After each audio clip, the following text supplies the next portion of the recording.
Hello, good morning everyone. কেমন আছো তোমরা সবাই?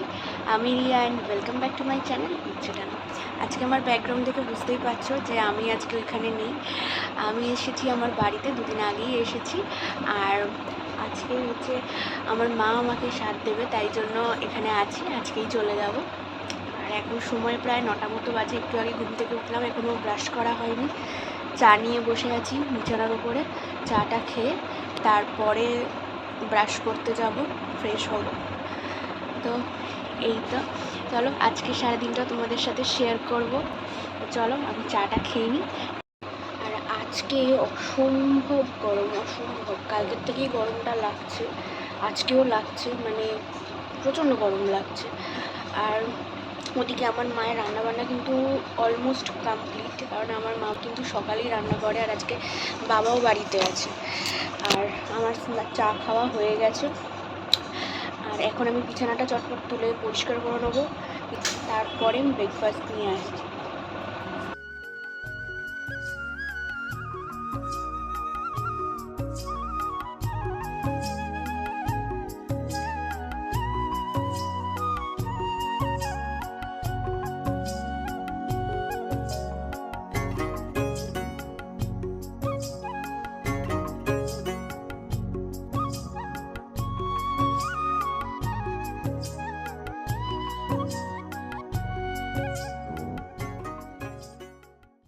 এইখানে আমি দেখো ব্রেকফাস্ট তৈরি করতে চলে এসেছি। এখানে আমি পাউরুটিগুলোকে একটু সেঁকে নিচ্ছি তাওয়াতে।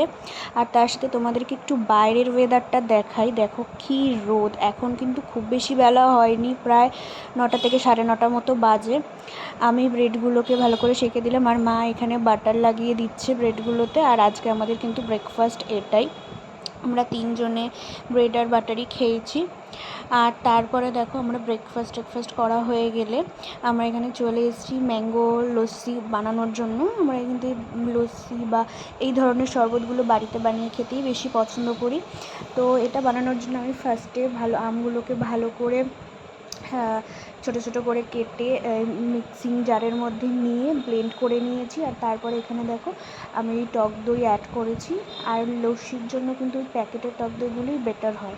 আর তার উপরে আমি চিনি অ্যাড করে দিলাম, আর তার সাথে একটুখানি আইস কিউবও দিয়েছিলাম, দিয়ে ভালো করে ব্লেন্ড করে নিলাম। আর এদিকে দেখো আমার লস্যি কিন্তু একদম রেডি হয়ে গেছে। আর আমরা এখানে 4টে গ্লাসে ঢেলে নিলাম। আর এখন আমরা 3 জন খাবো। আর রাহুলেরটা ওটা রেখে দিয়েছি আলাদা করে, ও যখন আসবে তখন ওকে দেবো বলে। খেতে কিন্তু ভীষণ টেস্টি হয়েছিল। আর খাওয়া দাওয়া হয়ে গেলে পর আমি একটু বাবার হেয়ারে কালার করে দিচ্ছিলাম, কারণ বাবা বলল যে অনেক দিন কালার করা হয়নি হেয়ারটা, তাই করে দিতে। আসলে বিয়ের আগে আমিই করে দিতাম এগুলো, তো এখন তো খুব একটা আশা হয় না, তাই এখন এই 2 দিনের জন্য এসেছি, তাই বাবা বলল একটু করে দিতে, তো সেটাই করে দিচ্ছিলাম। তো দেখো এই যে বাবার হেয়ার কালার করা হয়েই গেছে। আর দেখো এই যে বাবার হেয়ার কালার করা হয়ে গেছে, আর আমি এখন চটপট স্নান সেরে নেবো। এই দেখো আমার স্নান এখানে কিন্তু কমপ্লিট হয়ে গেছে। ফ্রেশ হয়ে স্নান করে ফ্রেশ হয়ে নিয়েছি। আর দেখো স্নান করে এসে সাথে সাথে ঘামছি, এতটা গরম লাগছে। আর এখন হচ্ছে আমার এই সাধের নখগুলোকে দেখতে পাচ্ছ, নেলসগুলো, এগুলোকে এখন প্রায় বছর 2-3 জন্য টাটা বাই বাই বলার সময় এসে গেছে। আমি নেলসগুলোকে কেটে তারপরে আমি এখানে রেডি হয়ে নিয়েছিলাম। আর একদম যেটুকু রেডি না হলেই নয়, সেইটুকুই আমি রেডি হয়েছি, দেখতেই পাচ্ছ। আর এই হচ্ছে আমার ফাইনাল লুক। এই শাড়িটা হয়তো তোমাদেরকে আমি দেখিয়েছিলাম এর আগে, আমি আমার গিফট আনবক্সিংয়ের ভিডিওতে। আমার মা আমাকে এই শাড়িটা 7 মাসের সাথে গিফট করেছিল, তো সেটাই আজকে পরে নিলাম। আর মা এদিকে আমার জন্য সমস্ত রকম খাবার বেড়ে দিচ্ছে। রেডিও হয়ে গেছে। এখানে রয়েছে 9 রকমের ভাজা, তার সাথে শাক, উচ্ছের তরকারি, সাথে এখানে রয়েছে আলু পটলের তরকারি, মাছের মাথা দিয়ে ডাল, রুই মাছের তরকারি, এটা বাটা মাছ, তার পাশে রয়েছে পায়েস, আর তার পাশে রয়েছে চাটনি, আর তার পাশে এদিকে রয়েছে 9 রকমের ফল, আর তার পাশের প্লেটটা রয়েছে দই আর 9 রকমের মিষ্টি। এই হচ্ছে আজকের পুরো মেনু। তো কেমন হয়েছে তোমরা সবাই কমেন্ট করে জানিও। আর এই আমি খেতেও বসে গেছি এখানে। আর এই ভিডিওটা কিন্তু আমার বাবা আমাকে শ্যুট করে দিচ্ছিল, তো অনেক রকমভাবে বলতে হয়েছে, যেহেতু বাবা এইসব বিষয় একদমই কিছু জানে না, তো মানে বোঝে না আর কি। তো আমাকে বারবার করে বলে দিতে হচ্ছিলো আর কি, যে এইভাবে ক্যামেরা ধরো, এইভাবে নাও। তো এই তো দেখো আমার এখানে খাওয়া দাওয়া হয়েও গেছে, আর আমি খাওয়া দাওয়ার পরে সাথে সাথেই চেঞ্জ করে নিয়েছি, আর এত গরমেতে শাড়ি টাড়ি ওইসব পরে থাকা যাচ্ছিল না। আর এখন আমি জাস্ট ঘুমিয়ে পড়বো। তো এই তো চলো, আর এইদিকে দেখো আমরা তিনজনে কিন্তু এখানে শুয়েও পড়েছি, আর সবাই মোটামুটি খুব টায়ার্ড হয়ে গেছে। এখানে সবারই লাঞ্চ হয়ে গিয়েছিল, আমার সাথে আমার মা বাবা লাঞ্চ করে নিয়েছিল, এই তিনজনে একসাথে শুয়েই পড়লাম অনেক দিন পর। আর এখন সময় প্রায় সন্ধ্যে 6টা মতো বাজে, একটু আগেই ঘুম থেকে উঠেছি। যদিও গরমেতে খুব ভালো ঘুম একটা হয় না, আর আমাদের যেহেতু উপরে অ্যাডবেস্টাস, তো সেই কারণে প্রচণ্ড গরম থাকে, তো সেই কারণে ঘুমটা খুব ভালো দুপুরবেলা ঘুম হয় না। আর এদিকে দেখো আমি কিন্তু নাকের কানের সমস্ত কিছু খুলে রেখে দিয়েছি, আর নেলসগুলোকেও কেটে ফেলেছি সব। আর একটা জিনিস তোমাদের সাথে শেয়ার করা হয়নি, তো তারাও তোমাদেরকে দেখাই। আমার এই সাদে বাবা আর কি আমাকে এই দুটো নাইটি গিফট করেছে, যেটা এখন সব থেকে বেশি প্রয়োজন আর কি আমার। তো সেই দুটো জিনিসই আমাকে গিফট, মানে সেই জিনিসটাই আমাকে গিফট করেছে।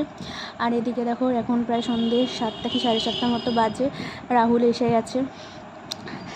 ও একটু আগেই জাস্ট ঢুকলো। এখানে আমরা সবাই মিলে সন্ধ্যেবেলা টিফিন করে নিচ্ছি।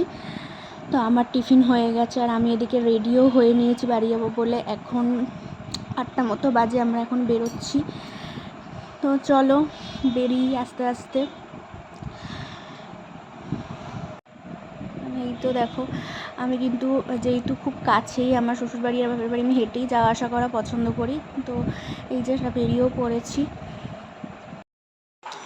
তো দেখো আমি এখানে ফাইনালি বাড়ি চলে এসেছি, আর চেঞ্জও করে নিয়েছি, কারণ এত গরম চেঞ্জ না করে থাকা যাচ্ছে না। চেঞ্জ করে আমি ফ্রেশও হয়ে নিয়েছি। এখন একটু রেস্ট নেব, রেস্ট নিয়ে তারপরে ডিনার করতে যাব। তো চলো ডিনার করে এসে একেবারে আসছি ব্লগটা শেষ করার জন্য। এখন সময় প্রায় 10:30 কি 11:15 মতো হবে। আমার ডিনার কমপ্লিট হয়ে গেছে। চোখ মুখ দেখে বুঝতেই পারছো যে গরমেতে অবস্থা পুরো খারাপ হয়ে গেছে। আর এই জাস্ট ডিনার করে উঠলাম, বিছানা রেডি করা হয়নি, জাস্ট রেডি করে শুয়ে পড়বো, আর একদম ভালো লাগছে না। আর আজকের মতো ব্লগটা আমি এখানেই শেষ করছি। আজকের ব্লগটা এতটুকুই ছিল। যদি তোমাদের ভালো লেগে থাকে তাহলে please like, share, comment and subscribe করে আমার পাশে থেকো। আবার দেখা হবে নতুন কোনো দিন নতুন কোনো ভিডিওতে। সবাই খুব ভালো থেকো, সুস্থ থেকো। আজকের মতো সবাইকে টাটা।